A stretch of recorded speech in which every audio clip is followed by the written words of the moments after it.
a recap, a recap of that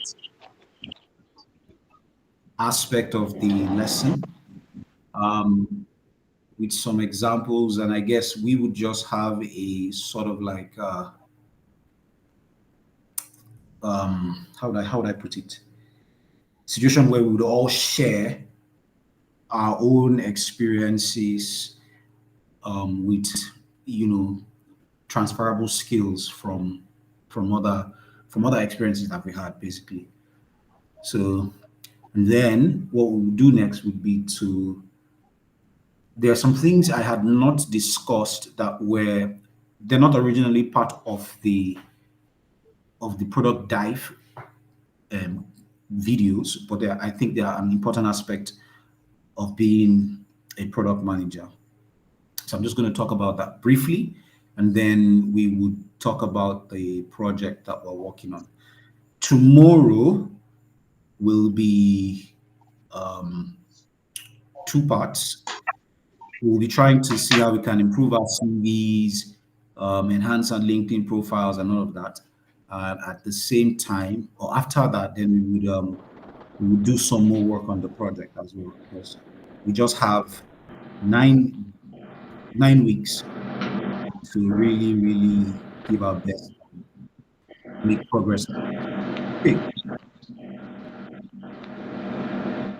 I'm not going to share my screen. Maybe I should share my screen. Let me share my screen. It's not a slide. It's just notes. So I would. Okay,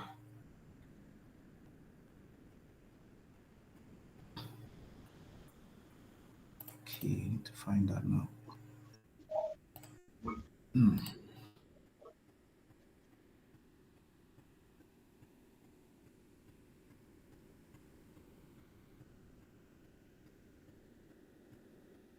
Is it showing?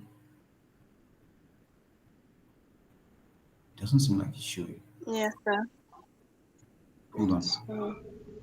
I just stopped it. I'm seeing a black screen, so it's confusing me. Um, let me just do that again. Okay.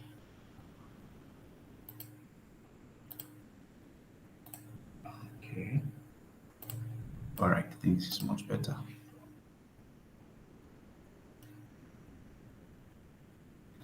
Okay. Okay. Okay. Okay. I'm sure you all got the.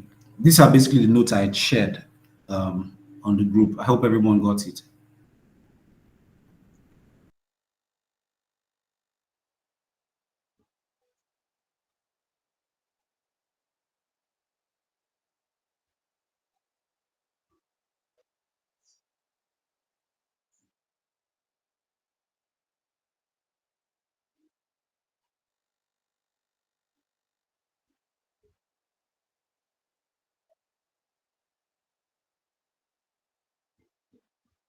Sir, please, which notes are you talking about?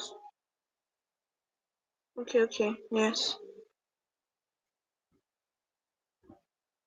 We got it, sir.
Gosh, thank you, thank you. But can you see my screen? Can you see what I am highlighting? This.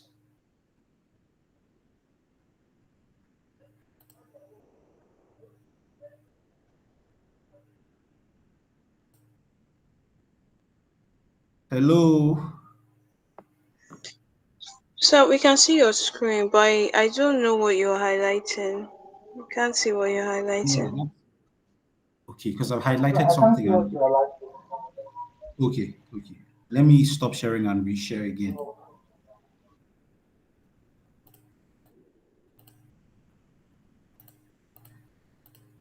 Mhm.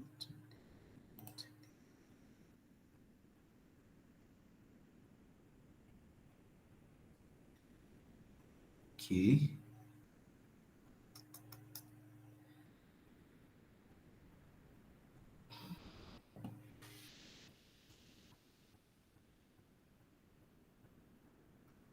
You can see the document, right? But it's not scrolling. All right. Okay, Yes, I we can think I'll see just the yeah, but it's not scrolling. So that's the problem. No, It's not it's not. scrolling. So all right, we'll just leave it at that. Let's do without it so that it doesn't take it into our time. Yeah. So I'll just talk. Um, so one of the responsibilities of product managers is basically to tackle risks. Okay. Now, when you're building a product, when you're building a feature, whatever it is, okay, you're you're not 100% sure if that product, if that feature is going to succeed with users,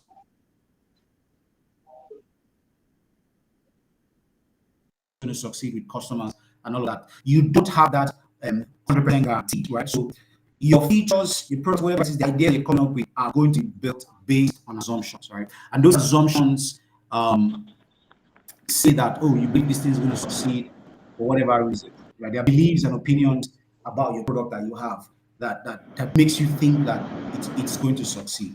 But you know that when you're as a product manager, we've talked about this before. Like one of the things that a product manager has to be is data driven. Okay, you can't you can't build based on opinions, based on what's it called, hunches or intuition or things like that.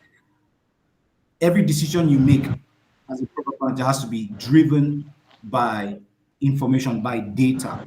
All right. So when a product manager comes and says, "Oh, I think this thing is going to be a success because I feel so," that is a very big risk that a product manager is taking. Right. So in general, product management is really about tackling risks, right?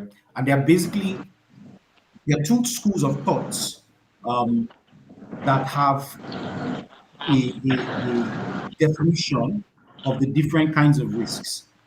Just Sam, I think you're echoing. Can you help us mute a bit so that you don't? All right, thank you. So there are basically two schools of thoughts that have a, would I say, definition of the kinds of risks that a product that is associated with building a product, right? But I'm going to focus on one school of thought, and this is by um, a top PM called Teresa Torres, right? So Teresa Torres she's a product management expert, and she has written books on product management, particularly around product discovery, which has to do with building new, discovering new products, discovering problems with product ideas and coming up with solutions for those products. So, according to her, there are five types of assumptions, okay, that undergird every idea, that underline every idea, right? Those five assumptions are assumptions having to do with desirability, assumptions having to do with feasibility, assumptions having to do with usability, assumptions having to do with viability, assumptions having to do with ethical ethical. So whenever you're building a product or coming up with an idea, you're always going to be making assumptions are within these 5 categories, right? So you're assuming that when you want to start building something, you're assuming that people will like what you build. Okay, that's desirability. People will like what you build, and they would get value from it. When you say feasibility, you're assuming that you can build this thing that you want to build. You have the resources, the capacity. You're able to meet whatever requirements it is to build this thing. When you're talking about usability, you're assuming that people would be able to understand what you built and will be able to um, take the necessary actions and get the value from it.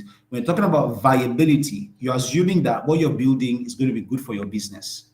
When you're talking about ethics or ethical, right? You're assuming that look, what you're doing is ethically right and is not causing any harm or misrepresenting anybody one way or the other. Okay.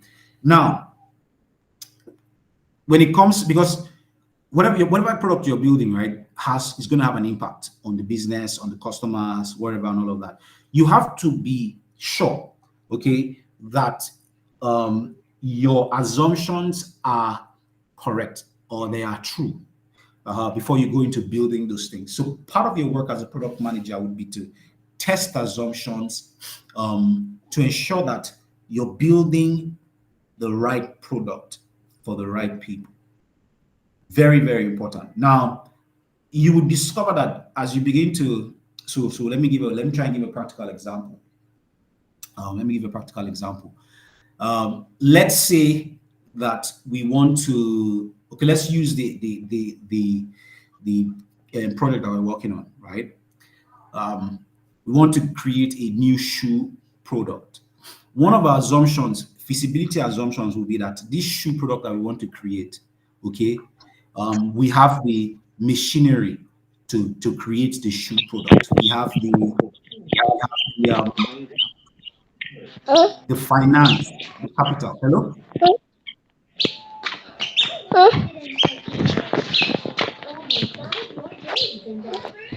Yes, Sam?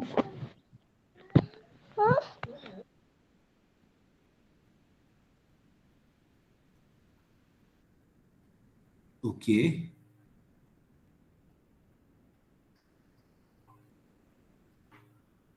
All right.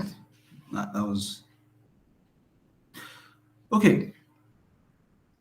So, as I was saying, right, regarding the new product that we want to build, feasibility assumption would be that we are assuming that we have the resources. We're assuming that we have the machinery, the team. We have met the legal obligations to be able to build that particular product. So that is an assumption, all right? But that assumption has to be grounded in one, evidence. Do we have evidence that validates that truly we can build this thing? Truly, we've met the certain requirements. So if we go ahead and just build without actually trying to validate to see whether, oh, we do have the machine and the machine can actually build this shoe, and we do have the human capacity to build this, we might discover that when it now comes to building it, we would now realize that the people aren't there. Or we thought this person had the skill, but we can't. Apparently, they don't have the skill, or we end up building it with low-level expertise and all that, and we have a product that is not up to the quality that is expected to be.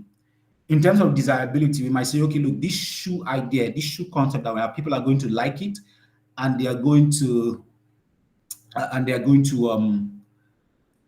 be interested in it, right? They're going to make requests for it. There's going to be a demand for it. So, but we are not just going to, based on that assumption, just make the shoe.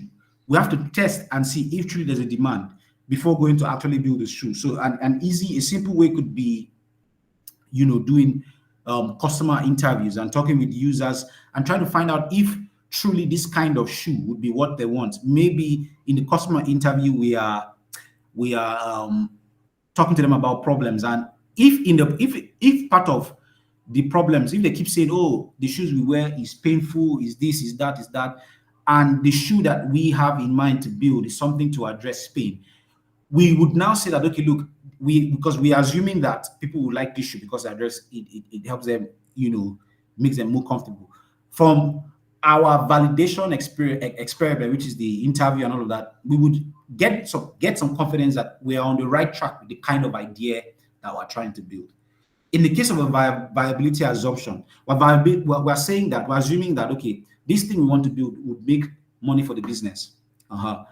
So, but we have to validate that again, because the impact of that kind of assumption on the business is that if we make the shoe and people don't buy it, we're going to lose money. So that's a high impact, right? So it's important that we validate that kind of assumption. And a simple experiment could be, let's do a pre-order promotion. And if people pre-order the shoe based on the description and value that we have provided, then we know that our assumption is valid and we can go ahead to make the shoe. However, if it turns out that, look, nobody is even interested in this shoe, nothing like that, look, then it is unwise for you to now go that particular direction. I've made these kinds of mistakes in the past where we were building. So one of the startups we built back then was an e-commerce platform that was selling Okrika. We're buying Okrika and we're selling it online. And we noticed, okay, in the bid to increase sales on the platform. Now, we wanted to increase sales. We wanted to see more people buying and all of that, increase customers. So that was our goal, okay? We sat down and started brainstorming ideas to help us do that. And we thought about it that maybe people aren't buying. Now we assume that, okay, people will buy if we provide them a loan upfront to purchase the product. So how was that going to work? We were going to provide a feature. They would come, if the item is 2,000 naira, we would give them 1,500 and then collect their details and collect that with the remaining 500, maybe over a period of time, 1 month and so, and all of that. So we assume that providing that it will make people buy, okay? And we didn't do a small test to validate that assumption. What we did was we spent 2-3 months building a completely, full feature and everything while we were building, we even left the business and didn't pay attention to it and just focused on building this thing. And after 3 months, we came back, launched it, and we're telling everybody, hey, look what we've done. And not a single person used that particular feature. However, you see, if we had gone the route of saying, okay, look, let's do a little test and see if people are interested in this kind of thing first before building it, that would have given us a sense of direction, would have told us, okay, look, maybe people are interested in it. Maybe they are, but this is how they want it to be and all of that. So as a product manager, you're going to be tackling, it's important that you are aware of these kinds of risks and consciously tackle them. It does not mean that everything you have to over validate everything, or you make out like 100 assumptions and you test all of them. No, it's about finding the assumptions that have the highest amount of impact, okay, and the lowest amount of evidence. So if an assumption is that if this assumption fails, right, it's going to have a great impact on the business, and then you don't have enough evidence to validate that assumption, then you want to test those kinds of risks first. So the assumption that people are going to buy a product, Frank, I'm coming, I'll get to you. So the assumption that people are going to buy a product, okay, is have a high impact on the business, especially when you don't have enough evidence that that assumption is true. Franca, go ahead. What's your question?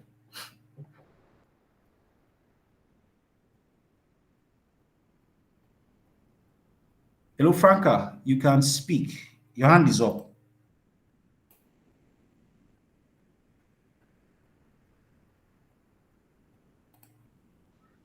Okay. Can you hear me? Yes, I can hear you. Okay, I said, I'm sorry, I just joined the meeting, so I am just saying I'm present. Sorry, thank you.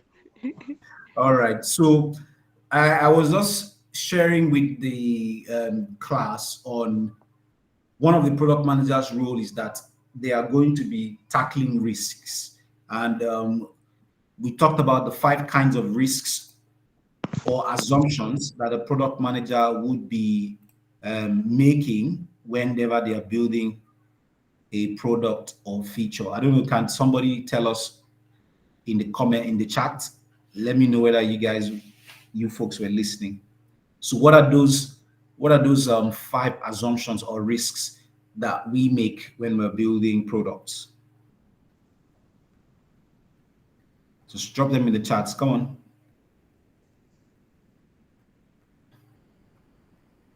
Am I the only person here? Faith. Assumptions of desirability. Very good. So we assume that people would like what we would build, and that we assume that they would, we also assume that it's also solving a problem for them.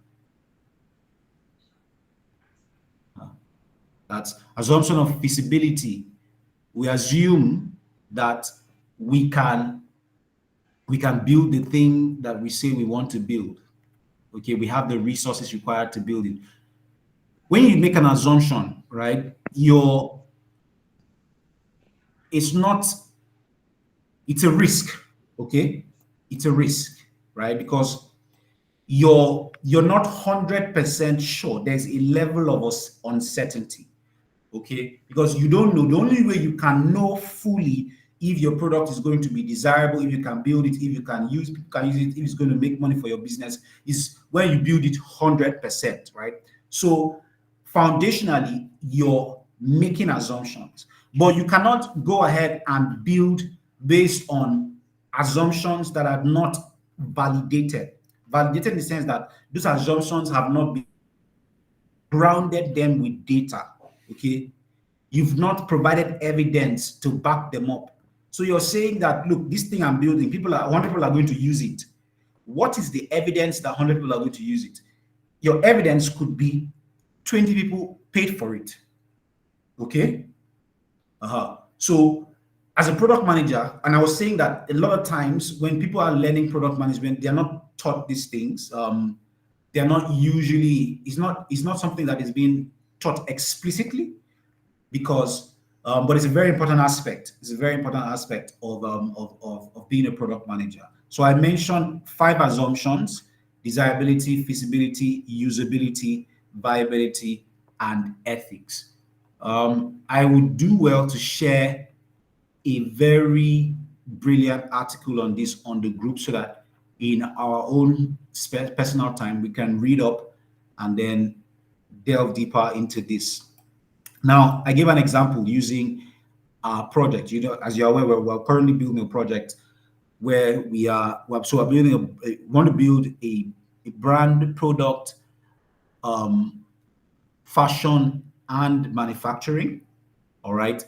So currently we are researching and finding problems that we can solve. Okay, finding problems that people have with their current products, fashion products that they are using. Okay, now when we start, when we get to the point where we are now trying to test and experiment assumptions to help us guide the direction we would go, we are going to come up with ideas, and we're going to make assumptions. So of all the problems we will get, right, all the problems that we're gathering, we're going to prioritize them to know which problems are.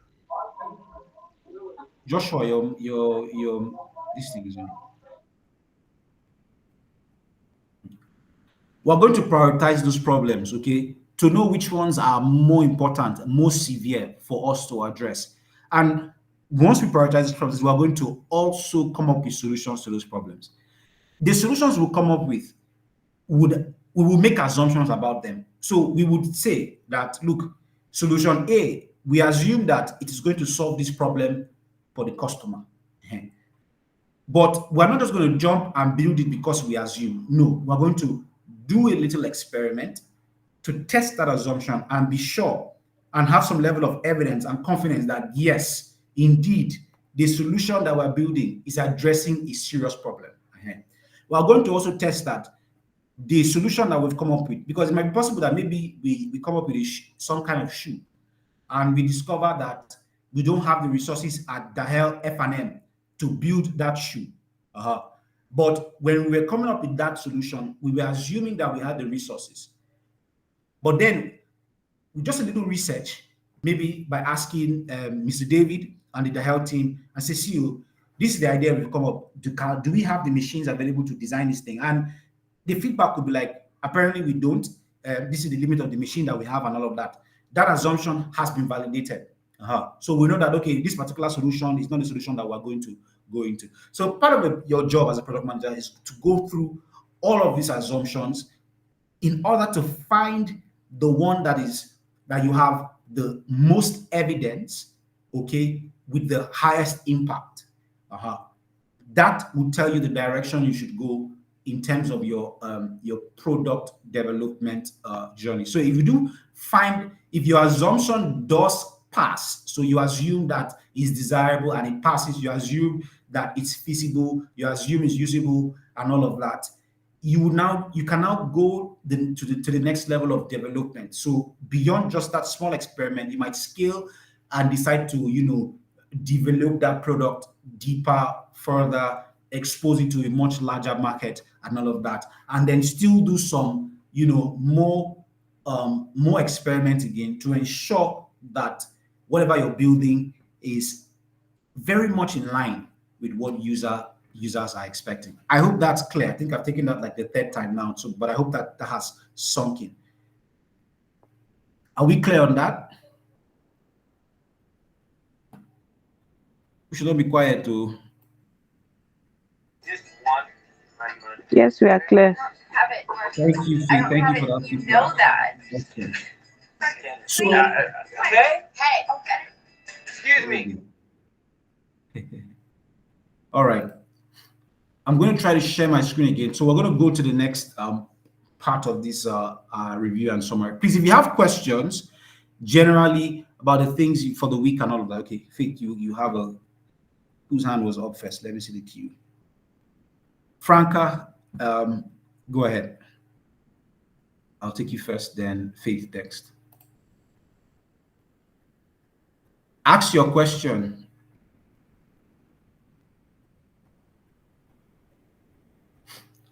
Okay, she's muted. So Faith, go ahead and ask your question. Okay. Good evening. Thank you, sir. I wanted to ask because you said something, the assumptions, how you can check your assumptions is based on evidence. So, but I read something recently, so I just want to ask if it's the same thing. Can the experiment, for instance, you said if we want to check if people are going to get this product we're working on at the moment, we can do a pre-order promotion, right? So Yes. this experiment can also be called a proof of concept, right? So yes, to an extent, it can be a proof of concept. Yeah. So basically, but because proof of concept can also differ depending on the kind of product. A proof of concept can be something physical, all right? It may be a 3D model or something like that. But now, okay, so in this case, what are you testing for specifically? What's the assumption that you're making? So are you asking me? Yes.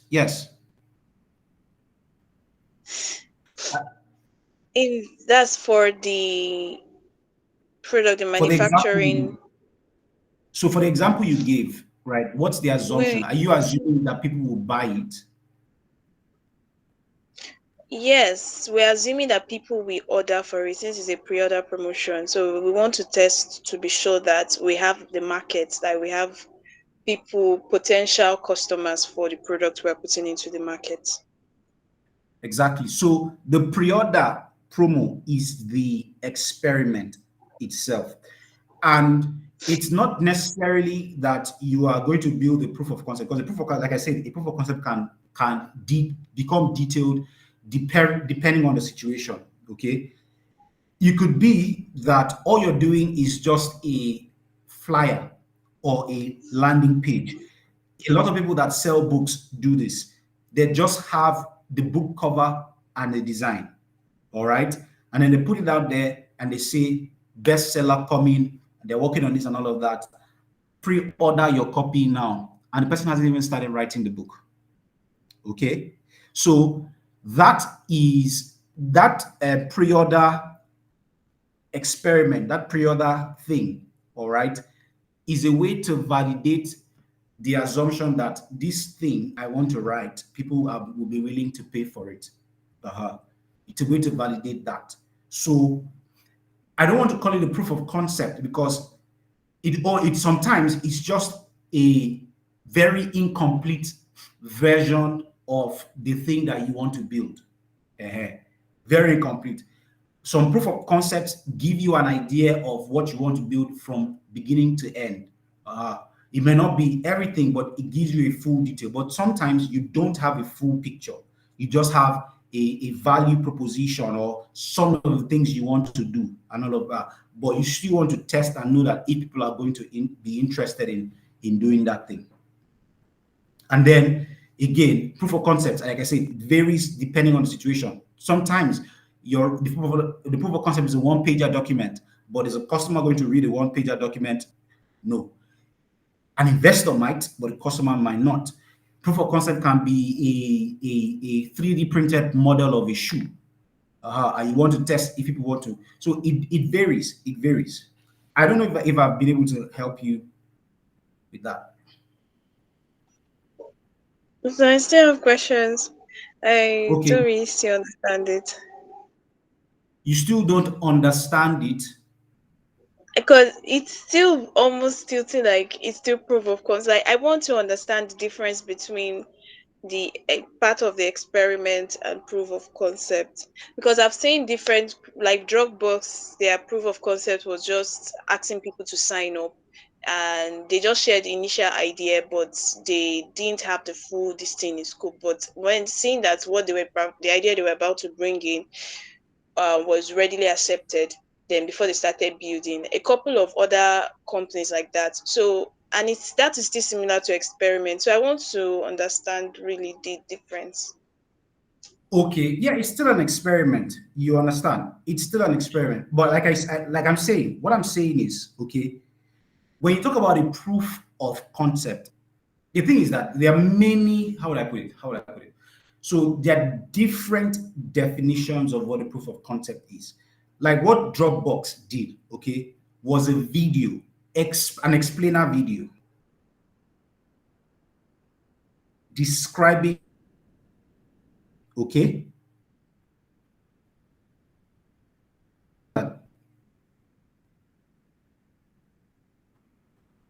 Faith, are you with me? Yes, when you said, "Are you with me?" I was with you, but the other part, network was having issues. You were me when I said you were with me. So let's leave concept, because if you break down that word, right, you're saying this is evidence of this concept, okay?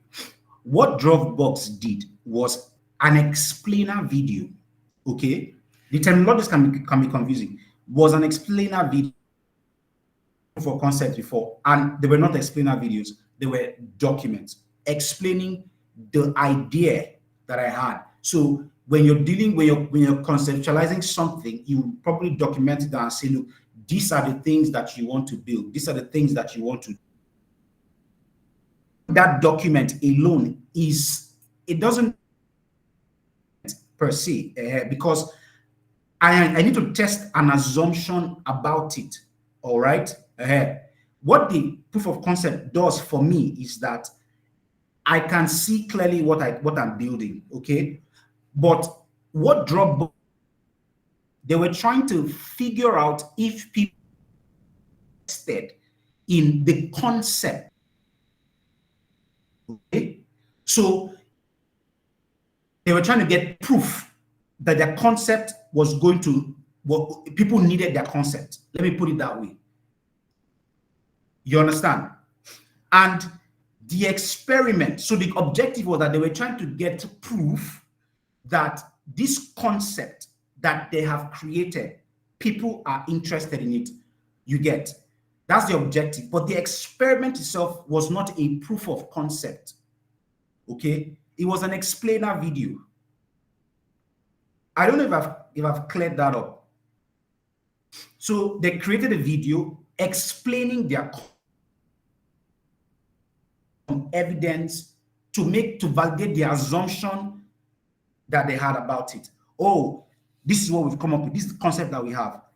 People are going to be sharing stuff and all of that. We assume people are going to like this and they're going to be using it to share this. Let's do an explainer video. We do an explainer video and we put it out there.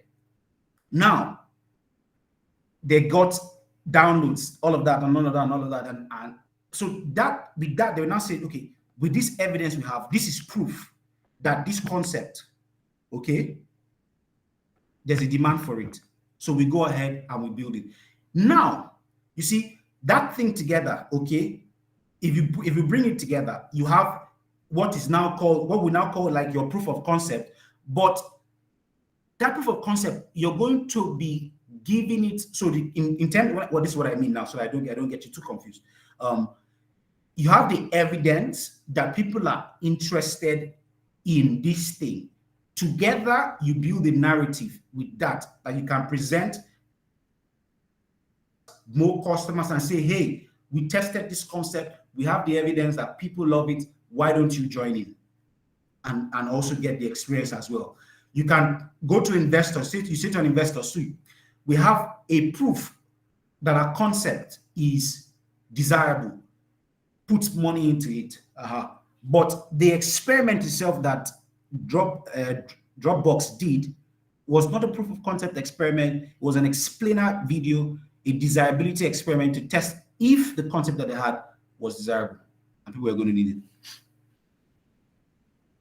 it. Franca, go ahead.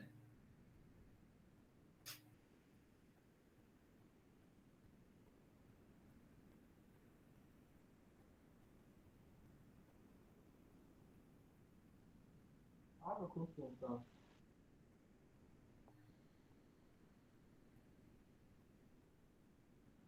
Joshua, I don't know what's wrong with Franca's phone. I think it's having some issue. Joshua, go ahead and. Huh? Yes, I can hear you, but you're a bit far. Okay.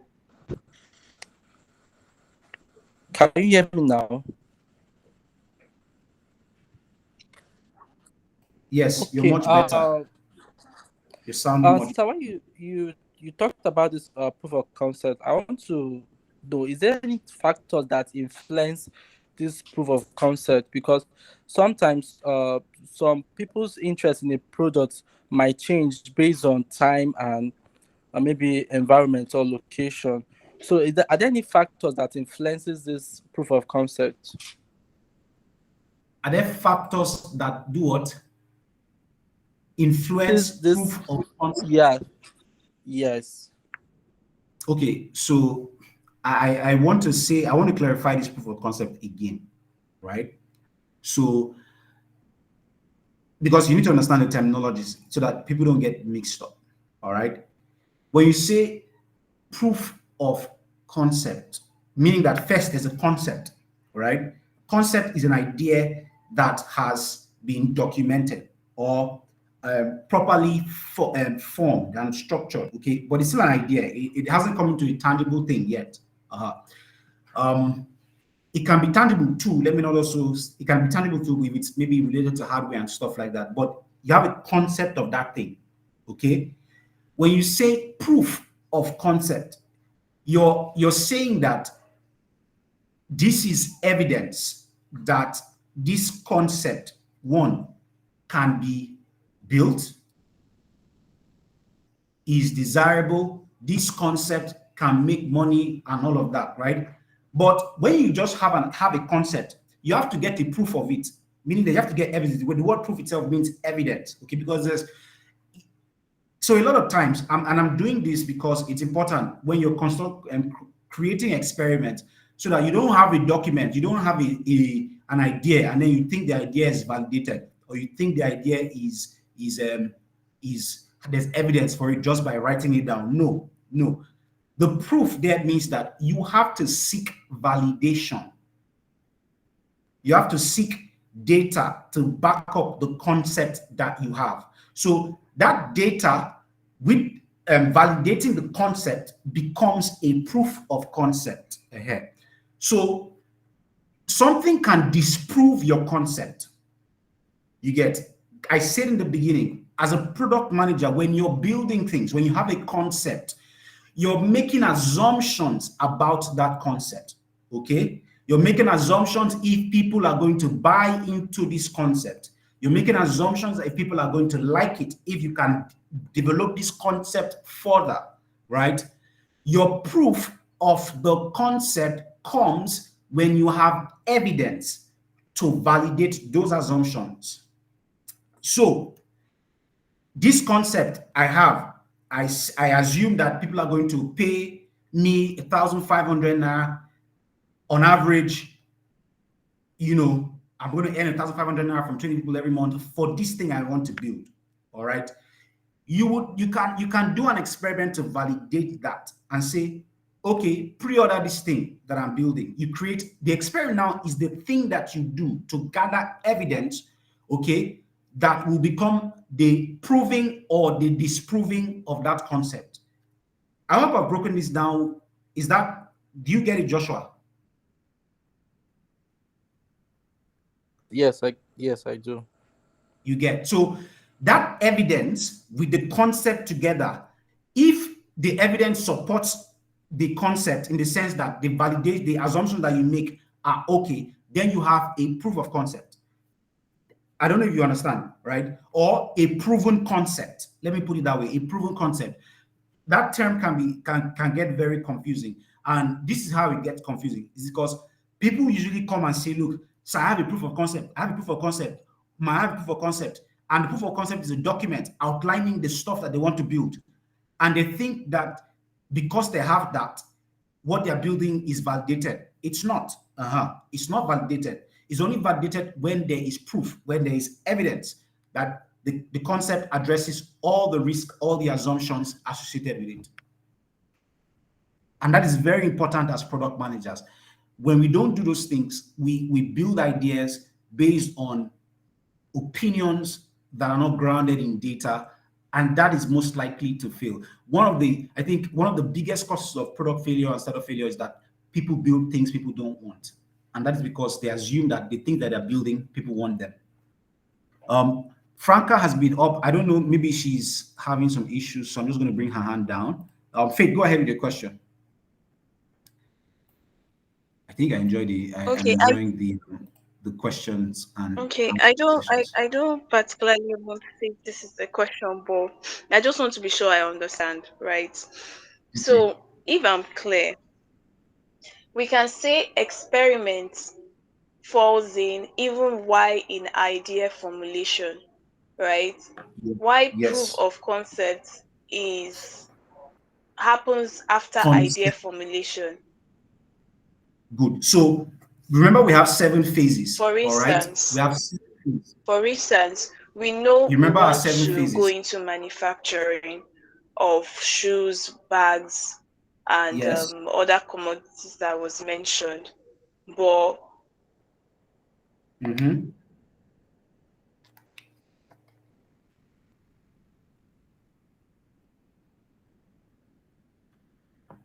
But I lost you. You said but after that I didn't hear you again.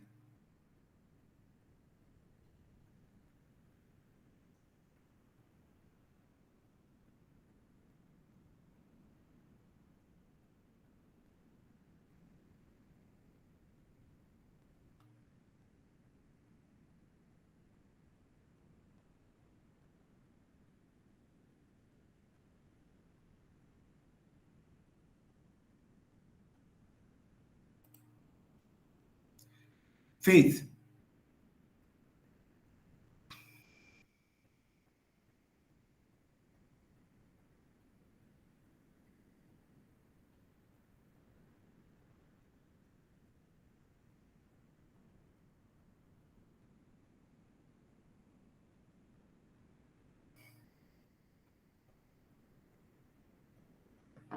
Hello, Faith. We can't hear you. We've lost you. it is more to prove that this is needed in the market. Faith, we're not hearing you. Jesus Christ, I have said a lot of things. Sorry. So can you hear me now? I have said Yeah. a lot of things. Oh no. Oh, Sorry. Sorry. right. Sorry. Sorry. Okay. So, Please, at what so, point did you stop so hearing here's the me? thing. Here's the thing.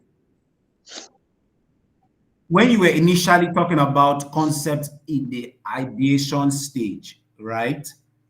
So that you said but, and after the but, I couldn't hear anything again. Okay, let me run through it. It's like my network is back. So what I was saying is I want to be sure that I understood this because it would help me, right? So from what you've said, right, experiment itself when you are trying to prove, when you're trying to validate an assumption through Okay. experiments to gather evidence, why in ideation stage? Because at this moment we have not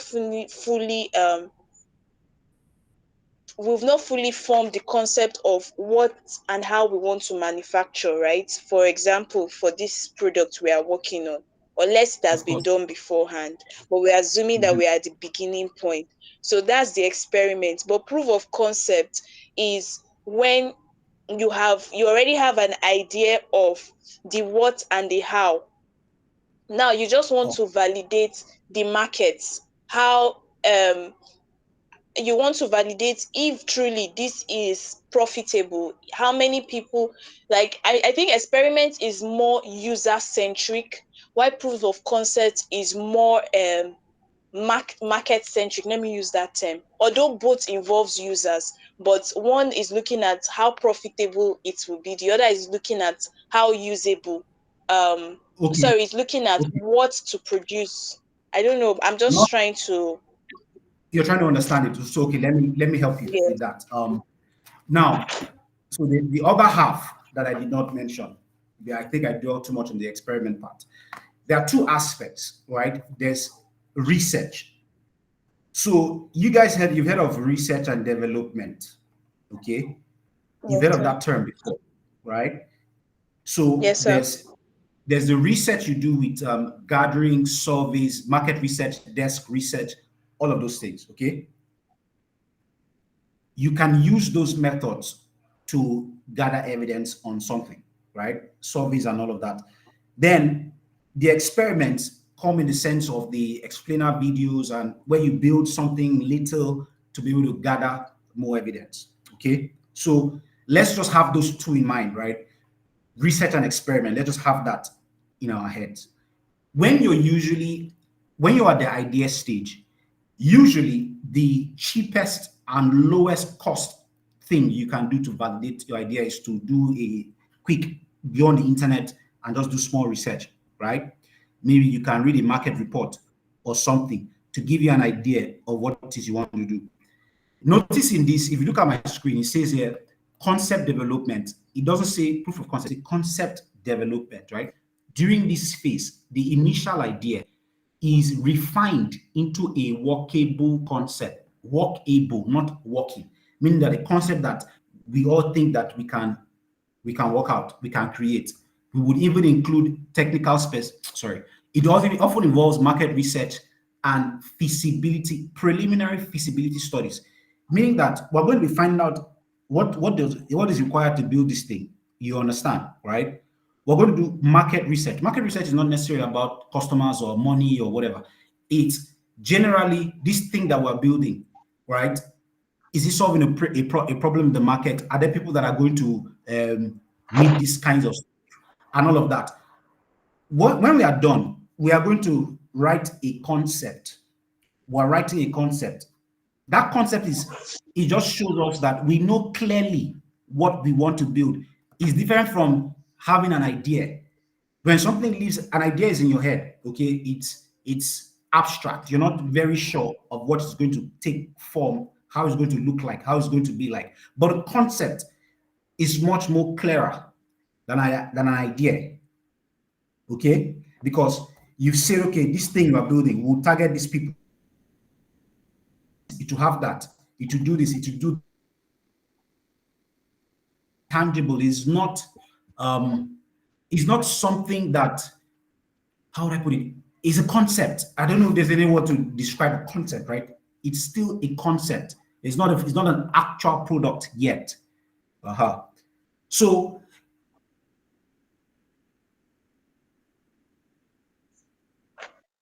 not an experiment. Creating it is not an experiment. It's not a validation. It's not. That's why the word proof of concept it will create a problem where you feel that because you have the concept, that's proof that it works. No, it's just the concept. The concept has to be itself tested, validated, checked to see if you said, okay, this thing you're building for young people, you need to validate and confirm if the concept that you have written down.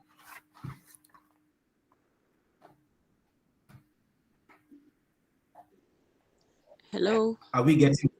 Yeah, I'm here. I can. So Okay. I don't know if this is as the clarity. Joshua is giving me thumbs up. Faith, I'm waiting for your thumbs up. Is it better now?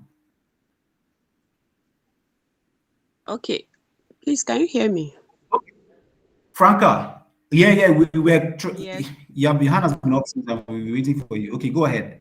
Yes, I'm sorry. I only had issue with my network. Though it was breaking. I barely hear you, and I could not even contribute. Okay, I think All right. from the little I've gathered, I think we are discussing about concept development and proof of concept. Is it? Okay, it's a question that led to proof of concept, right? Hello?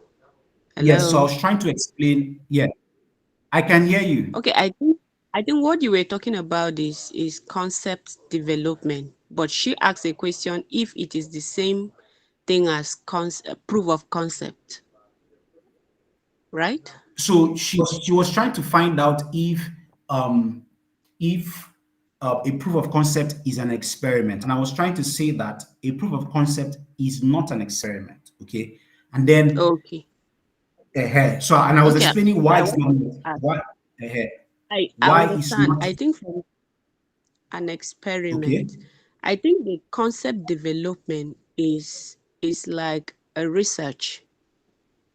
It's like a process of research, like a process of you finding out if what you have in mind, if the assumption you have in mind is either true or not, and then how visible, how acceptable it could be in the market.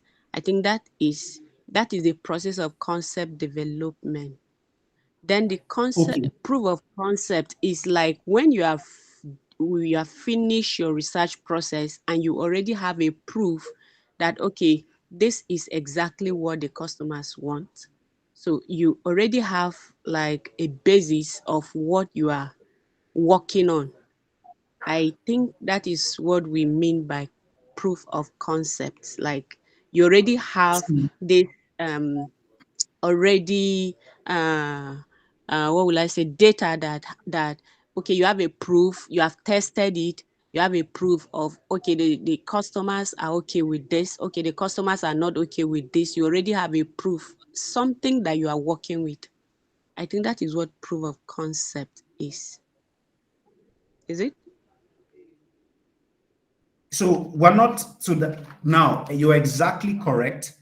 What we are saying is proof of concept is not, it is the outcome, okay, of developing a concept and testing it. You get testing to ensure that the assumption that the concept is making, all right, are true. Because without evidence, evidence is the proof that the concept is true to the extent that you say it is. All right. So you have a concept that, look, you're building a shoe that that is for 14 to 20-year-olds. Okay. That is your Okay. concept. You have a shoe that you're building a shoe for 14 to 20-year-old that's going to be this, that's going to be that, that's going to be that, and it's going to do all of these things. All right. And you're going to build it like this and build it like that and building like that. That is a concept.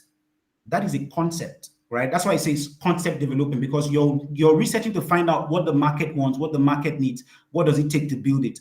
Okay, good. But once you have that concept, you have to understand that the concept you have has not been tested with the market to know if the 14 to 16-year-olds have interest. All right.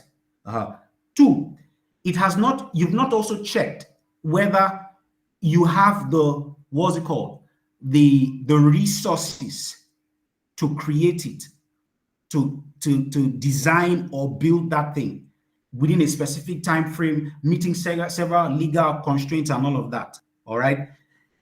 All of these things build up evidence. So your proof of concept should have this idea, this concept that we have pushed it to 50 students to give us feedback. 30 of them have said that this is a great idea, and they all say that their current solution is giving them problem, the issues they are wearing is giving them problem, and that they would like to participate. Do you understand? That evidence is the proof, not your concept. I don't know if you understand me now. Yes, The sir, we evidence do. that the students said or somebody paid is the proof. Because the proof of concept we're talking about is grounded in, okay, you do research because you have a concept, it's formed, and that's obviously going to be grounded by research, right? But we're talking about Yeah. evidence from the people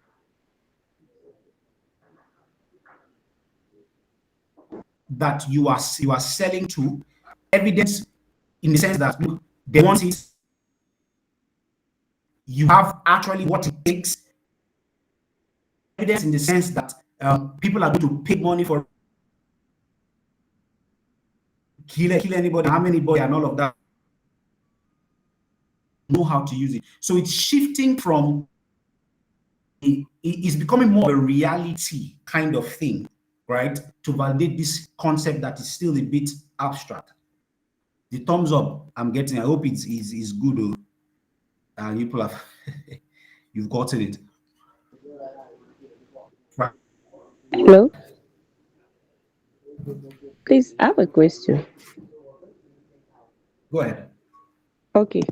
My question is, are there instances when one would develop a concept, and then that concept you actually have a proof of that concept, as in people have accepted that product or people are okay with it, and then you go into production, and then at the end of the day you discover that the result is different from, let me say, the theoretical aspect of it that you have on paper.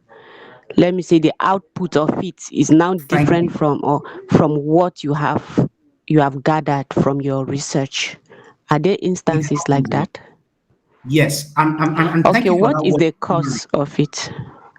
I'm going to explain that now. You see, thank you for that theory, that word theory, right? Usually a concept is theoretical, right? But especially if you're coming from an academic background, you will know that the concept is theoretical. Even in product management, a concept is an assumption of what you want to build, right? The impact is going to have. That is why, as a product manager, you are going to constantly keep testing assumptions at different levels. So for you, for example, people said that they were interested in your concept, in this theoretical stuff that you wanted to do. People gave you interest. That is a good proof of concept. That interest is proof of your concept, right? But you're not just going to stop there. Now, there are different levels of proofs, okay? There's some proof that gives you very strong evidence. There's proof that gives you weak evidence, right? People telling you that they're interested in something is fine, but people paying you money for that thing is much stronger. All right. So let's say your proof of concept was to create a shoe and you got interest. Maybe you had like 5 different shoes, 5 different shoe concepts, and shoe concept B was people who showed more interest in it. Okay, instead of carry 100,000, 200,000 and build shoe concept B, right? You could do another level of test and experiments. Maybe create 2 shoes, or don't even create a shoe. Do a landing page or do an advert advertising people to pre-order this latest in town shoe. What do I mean by landing page or flyer? Let me use flyer. I think that's more relatable, right? So you do a flyer advertising the shoe. You have not made the shoe. You got a designer to design the shoe for you. Mock up, make it look the way you want it to be, right? You design it and all of that. So you see, mock-ups is a kind of experiment. It has gone from just concept paper to an actual design that somebody has done. You now do that design and then you now tell people, pay for this amount and get this shoe at 50% off before everybody else. Pre-order it. You design your experiment. You set a goal that you assume that people are going to pay 3,000 naira for this shoe, all right, within the next 3 weeks once I advertise it, because it's a great concept. Like, you have the mock-up, it looks attractive and everything and all of that. If you do that level of experiment, a flyer can cost you 5,000 naira to design. Making the shoe can cost you 30K, 40K, and all of that, right? You spend less to do the experiment. If you do that experiment and then you discover that 20 people, that will give you more confidence to now spend the 80K, 90K to produce more of the shoe because people have bought it. Level of evidence. People showing interest is a weaker level of evidence. People paying money is a larger level of evidence. People signing agreements. So you start with somebody giving an interest. You try and get the person to enter into an agreement with you and sign that once this thing is produced, they'll buy it. That's a stronger evidence. You now do a pre-order. People pay money. I'm definitely buying this thing.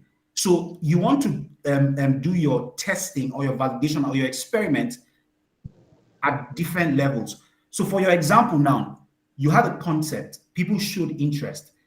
The next phase would have been to get them to commit more to that thing beyond just interest. So maybe they sign an agreement with you, something. There are several. So I'm aware in my I've been able to document about 100 kinds of validation and experiment patterns. So you just have to figure out the right one to use until you have enough confidence to actually go ahead and build that thing fully. That's the game. Finding enough evidence to give you the confidence to build the product, because once there's evidence, you're definitely on the right track. Strong evidence. Thank you, sir. All right. Faith, did you have a question? But did everybody understand what I explained there? Yes, I do. I don't have any question. I fully understand now. I understand the idea of concepts and the proving the concepts and the idea of experimenting. It's all in now. Yeah, because the thing with the product is that it goes through this different. It starts with an idea, it becomes a concept, then it becomes an MVP, then it becomes a full product. All right. So those are the different stages. I think we talked to this 7 development process. So the first is ideation, where you're coming up with ideas. You know, even in generating ideas, you're also doing research. You're coming up with ideas, right? Then you have concept, the concept development. It's about the process. You're developing a concept. So you'll be going through multiple concepts for your stuff. Requirement gathering, then design, then building, development. These are all phases. The things you do within those phases are usually around research and experiment, find information, build prototypes, test, validate, verify, and then you build. All of that you're doing it to ensure that whatever you're building addresses those 5 risks. It is desirable, it is viable, it is usable, it is ethical, and it is, I'm missing one of them, it is feasible. It is feasible because you can actually have a great concept and nobody can build it. You can have a great concept and it ends up causing harm to people, right? Until concept meets reality, then it is still an assumption. It's your own reality that will tell you, okay, this thing is good, is all right, it's on point. Go ahead, take it to the next level, take it to MVP, take it to product, and all of that, and all of that. Okay. The other thing I want us to talk about is the SIM framework. So in your study, this was, I think it was one of the things that the lady was talking about in terms of how you represent your skill sets for someone who's transitioning to product management, right? How do you represent your skill sets on your CV? All right. So the product dive course is usually more, it's been tailored to help you transition into product management. Some of you remember the skills, essential skills of product managers: communication, problem solving, leadership, professionalism, strategy, design, marketing, prioritization. So very quickly, let's talk about how you can represent these things on your skill. So look at the previous experiences that you have, previous jobs you've done and all of that, and see where you displayed those 7 skill sets. Where did you display leadership? Where did you display design skill? Where did you display strategy? Where did you display communication and all of that? And in your CV, you have skill set, you have impact, you have metrics. So there's an example I did here. So leadership, right? Impact, led a team in, so I'm looking at this, in creating a faster approach to resolving customer complaints. So your impact was that you resolve customer complaints. Your leadership, your skill set is leadership. So you led a team to achieve what? And then metrics is the number. What was the can you quantify that impact? Can you quantify that impact? Numbers give a better picture. So just saying that you resolve complaints is not good enough. So it's like saying leadership is good. How do I put it? Good, better, best. Okay. So leadership skill, just saying I led a team is good. Adding the impact part is better. I led a team that created this to solve this. Better. But adding the metric part makes it best.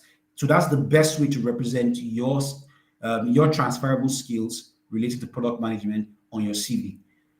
Start with the skill set. Communicated. With communication, you wrote something, all right? The thing you write helped achieve something. So you could say you wrote 50 grant applications that resulted in funding of this so and so amount of millions or dollars or whatever. You drafted a product strategy. If you're coming from this thing, you may not have product strategy. So you drafted a plan, okay, that was executed and it led to this. You trained so and so person, number of persons. So I don't know if that's making sense to you. Those skill set listed that can be represented in many ways, and the best way to represent is using this framework given. Skill set. What skill are you talking about? What was the impact you made with that skill? The quantifiable value. There are situations when you don't actually know the actual value in terms of numbers. It happens a lot, in most times, all right? But you can use adjectives. So we made significant growth. We made, the growth was notable, right? So it could be adjectives, just descriptive words to sort of like describe that something went from bad to better and all of that. So you can use those kinds of adjectives. I don't know, are there examples that you're having challenges with? Well, tomorrow in the class, we're going to do a natural mapping of our experiences to the product management role. Then CV structure is pretty much straightforward. We're going to do this in practical in class tomorrow, and we'll look at our LinkedIn profiles and all of that. So for the CV structure, your first section, profile, very basic stuff. If you don't have a LinkedIn, you should. I think tomorrow we'll try to make sure that you get one.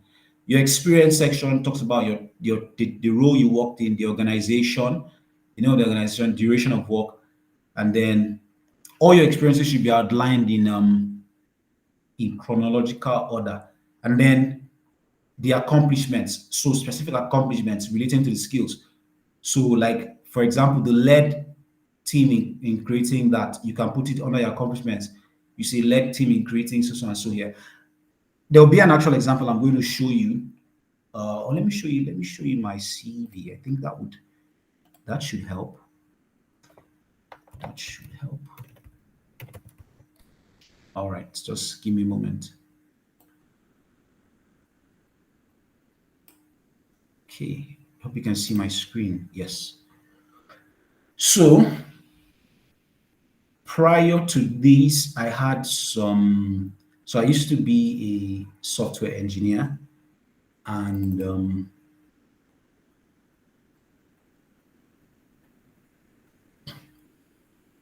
so yeah, look at this one in particular. This is an example.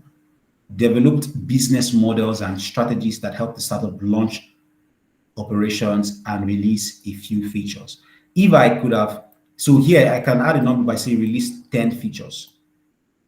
So my skill set was that I developed strategy. Strategy is one of the skills a product manager is required to have. Strategic skill set. So I am able to develop business models and strategy. What was the impact? It helped the startup I was working with launch their operations and release a few features. I could have listed the features, and then for metric, I could have put number of features. But if I wanted a metric that would have more weight, I could say release number of features that led to some revenue number or something like that.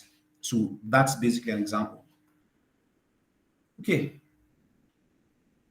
I think so. Yeah, the other structures, other parts of the CV include your education, your skills, your tools you've used, products you've worked on, certifications, awards, and personal projects or portfolio if available, if applicable. All of these things come together to just give whoever is going to read your CV a sense that you are fit for the product management role, meaning that you're already thinking like a product manager. It's just a matter of them giving you that opportunity to begin to do it.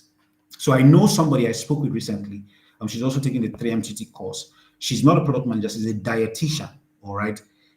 And this is how she's been operating in her office. She noticed that customers were complaining that they were not getting the results from the diabetic products that we're offering. And she did some research and figured out, look, probably they should include exercise, workouts to the diets that they're giving these patients. So she noticed the problem, she did some research, and then came up with an idea. She told her boss about it, and told her, suggested some ideas. The boss now took the idea, implemented it, got a trainer to come in and do exercises for these people. So she could write in her CV, okay, led the ideation of a new instructional service for diabetic patient that led to increased improvement or increased customer satisfaction for the diabetic product. That could be, I'm just saying this from the top of my head, that could be how she puts her experience. But she's not a product manager. She's thinking like a product manager in a role where she is offering dietary advice to people. She's a dietitian, a diabetic assistant, but she's able to recognize problems, proffer solutions for that, and that is also able to bring impact to the business. So yeah, I think that's pretty much it for the things. We really dwelt a lot on explaining and breaking down content, but I'm happy that we're all quite clear on that. And here's the thing about product management. The more you begin to grow in terms of your knowledge and understanding of product management, a lot of concepts would be deconstructed. It become much simpler, much easier for you to understand, and you begin to realize that there are even more advanced frameworks. So this 7-step process, for example, is not necessarily the only way to go about building a product. You have things like the double diamond and all of that, and things like that can guide you in how you can build products differently. Hello, yeah, Faith, go ahead. No, I've okay. So I've just wanted to ask some questions, right? Okay. These 7 steps you have mentioned now to Yeah. us, or you said there are other methods. For instance, now you are now brought in to come and manage an already existing product, and they just want you to. Sometimes when they bring the kind of rules I have seen and the requirement, sometimes it can even be like to work on growth, that's the product growth, I think, related. And Exactly. they assume that even if you're not a specifically a growth product manager, you should have Yeah. an idea of how to push growth, right? And Yes. does this framework, can someone implement this framework for something like that? So, And of then course, you can adapt it. And this is what I mean by adapting, right? So, you don't necessarily have to see a concept as a concept for a product. So, a concept could be a concept for a set of actions, like a strategy. It could be a concept for something that's not necessarily a product itself, but just an idea to maybe grow the business. It could be, okay, let's not sell to only young people. Let's also sell to um, maybe older generation, millennials who are doing this particular thing, right? That could be a concept. It's not a product, it's just a concept in terms of strategy. So that's the where you evolve this 7-step process beyond just looking at the product, but looking at the things that can affect the product. So in the growth manager role, the person might not be trying to build a new feature or service. They might just be trying to target another market. They might just be trying to, I don't know if you understand me. They might be trying to enter another market, grow a different segment, and all of that. okay. So another question I want to ask is, what happens when these group developers have already they've designed finish, because they have the idea in their head, they've built they are even in the final stage, and that's when they are now remembering, oh, let's bring a product manager.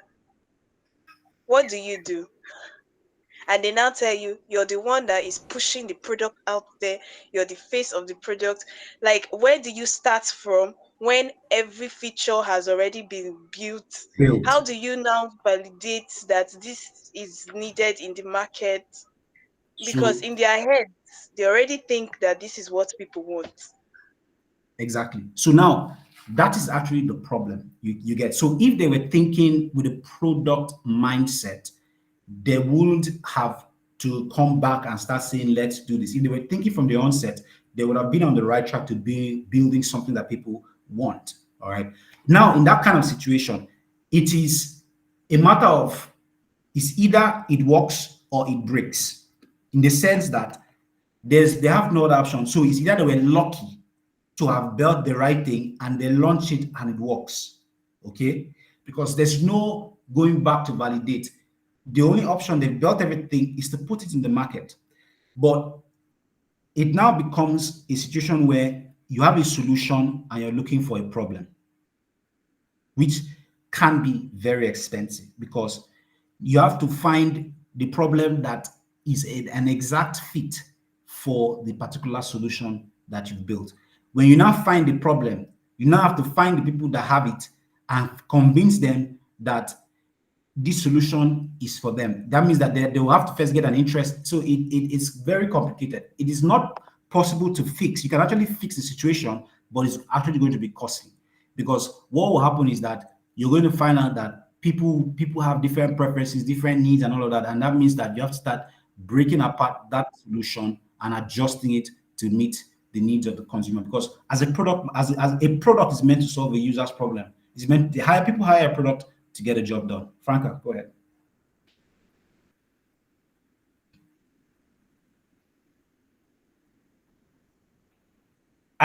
Franca, you can mute. You can unmute and talk. Your hand, I'm seeing your hand up.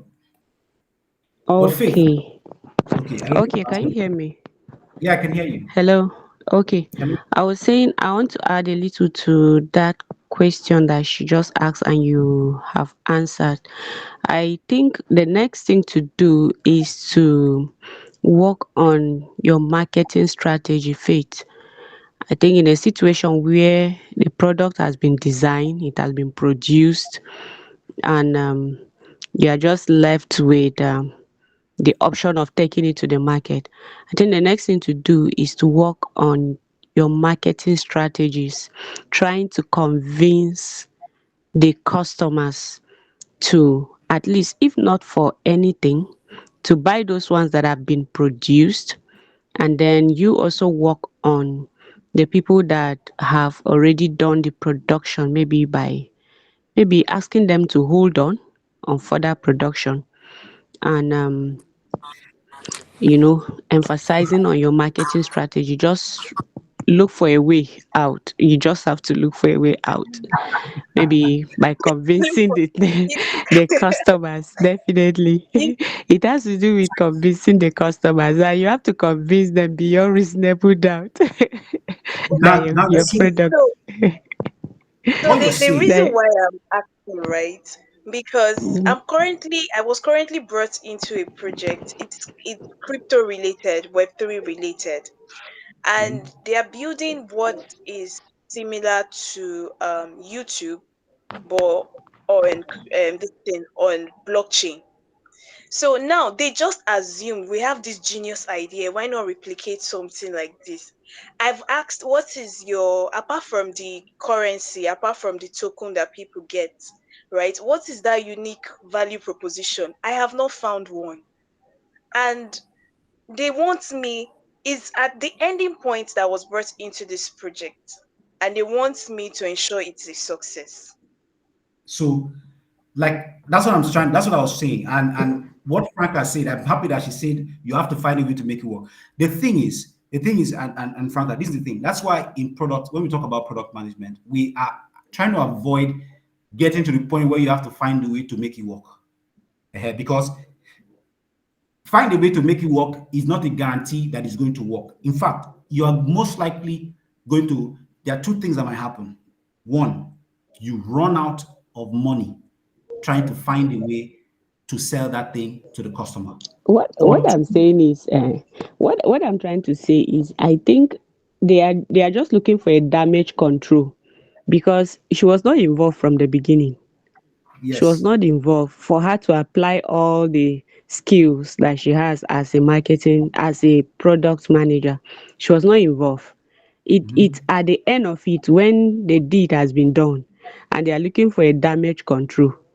And I think that's So why they had to involve her, because they are feeling she should be able to have an idea that will help them out of the situation. So at this point, you so just have to yes. think of the right thing to do.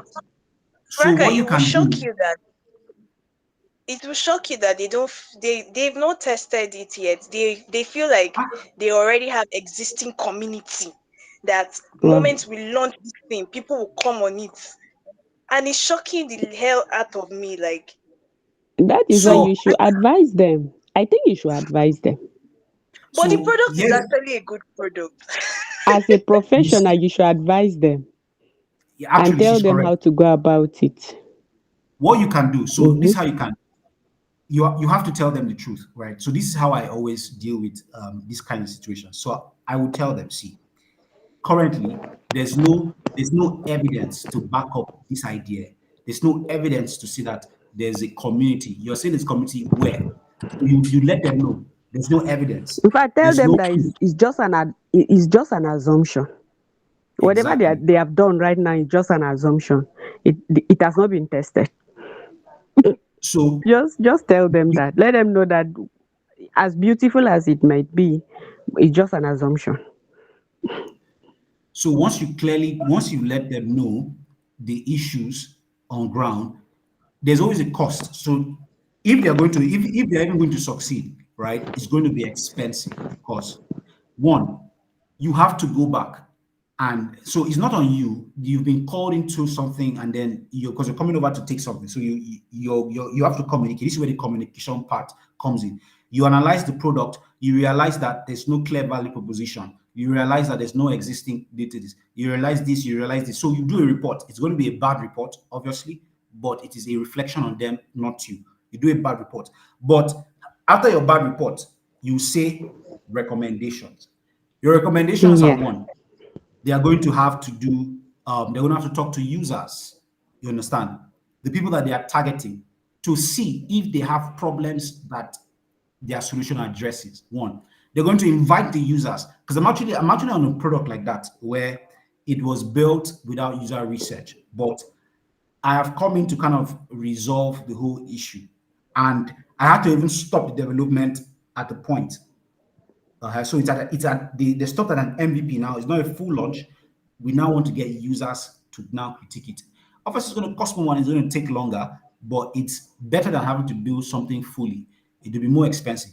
The risk that it's there, which you have to state clearly, is that you hope they have enough money to implement and break and repair and fix to ensure that they build something that users would want. Does that help? Yes, sir. It helps. I've already scheduled a meeting with the team, so thank you so much. So, um, product management, when it comes to product, is you're dealing with businesses, right? It's not. This is beyond academics. This is beyond theory. Is business, and there's money involved. Okay, there's the cost of the opportunity itself. You have to be able to learn quickly and cheaply. All right, because you don't want to spend a product maybe it's going to cost 100 million to build something, and then you spend 100 million to come and find out that you have built the wrong thing. You don't want it. That's not where you want to be. You want to be where you spend 1 million to find out you built the wrong thing, and you have 9 million to figure out the right thing, or 99 million to figure out the right thing. That's the job of a product manager, to guiding from concept to to launch and post launch, going through the rigors of finding the right ideas, helping ensure that that solution that thing is being built and is also being sold to the customer. I don't know if there are no more questions. I think it was in at 9:30. So I wanted us to talk about how far we've gone with gathering information about pain points of customers regarding the thing that we're building, the Dahel And F&M. I'm not Okay, sure I'll be in class tomorrow. why now? I'm not sure I'll be in class tomorrow. This is me taking permission. I have an engagement somewhere. I have something doing somewhere. I'm not sure I'll be able to meet up with the class Okay, tomorrow. So okay. I don't really know how to drop my own contribution. Maybe I'll just drop it in the group. Yes. So part of what I want to do tomorrow is that it'll be very hands-on, practical. We would, apart from mapping the skills, we will also look at doing in-class research. We're going to create a survey, and everybody's going to share it in class, and we'll push it to everybody to gather data. So within that class time frame, we're going to be gathering data that will inform the next direction. So it's going to be a very hands-on process. So while you're on WhatsApp, you'll be seeing things on the group. I'll make sure that we get somebody to do that, so you can also contribute from wherever you are to that entire process. Okay. I hope. Okay. All right. So without further ado, I hope you all have a wonderful evening. Thank you, Faith. Thank you, Franca. Thank you, Joshua, and the Hell Techies. I hope Thank, we thank had you. an interesting conversation tonight. I hope you learned, and I hope Yes, uh, I it's it was eye it's opening. actually interesting. The only thing is Thank you very much, the only sir. I really enjoyed it. Okay. The only it's thing you want to okay. say something. Thank you very much. We're grateful. Right, The say only the only aspect thing. of this product management, yes, the only aspect of it that I don't really like is the marketing aspect of it. So actually, I that part. So I have a issues product with that. manager, a product manager is a collaborator. Right? Your job is to set strategic direction. So you work with the marketer to to um to put up the marketing. So you're not alone. At every stage, you're not alone. When you're dealing with strategy, you have CEO to work with. When you're dealing with marketing, launching, you have the marketers to work with. When you're dealing with research, sometimes you have researchers to work with. So you're not alone. Your job is to make sure that everybody is moving in the same direction. Okay, thank you. And the tomorrow's class will also be live on air, right? It will be. Yeah, it will be I recorded. don't. Okay, if I'm able to join, I'll just join it online. Awesome. Fantastic. Thank All you right. very much. Good night, everyone. Thank you so Thank you, much. sir. Good Thank you night. so And much. thank you. It was really valuable.